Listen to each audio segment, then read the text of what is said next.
بسم اللہ الرحمن الرحیم۔ شروع اللہ کے نام سے جو بڑا مہربان اور نہایت رحم والا ہے۔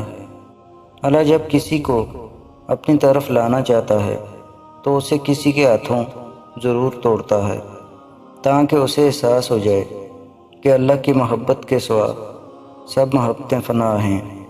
وقت اچھا ہو یا برا، میرا اللہ کبھی بھی ساتھ نہیں چھوڑتا، اور ہمیں پتہ بھی نہیں ہوتا کہ ہمارا رب کس کس مقام پر ہمیں گرنے سے پہلے تھام لیتا ہے۔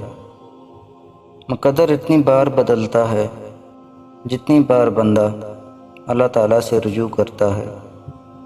رب امتحان میں ڈالتا ہے کیونکہ ہمیں اٹھانا چاہتا ہے، اور انسان امتحان میں ڈالتا ہے کیونکہ وہ گرانا چاہتا ہے۔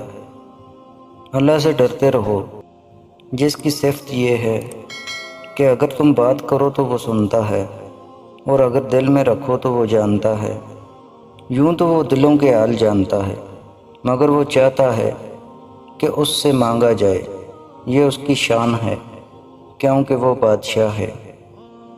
رات کی خاموشی کے آنسو ضدی بچے کی طرح اپنے رب کی بارگاہ میں اپنی بات منوا لیتے ہیں، اور اللہ اس لاڈلے کی بات کبھی رد نہیں کرتا۔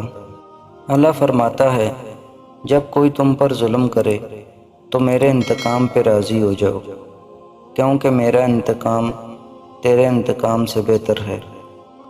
سجدے کی توفیق ملنا بھی رب کی نعمتوں میں سے ایک نعمت ہے۔ جن سے یہ توفیق چھن جاتی ہے، پھر نہ وہ دنیا کے رہتے ہیں اور نہ ہی دین کے۔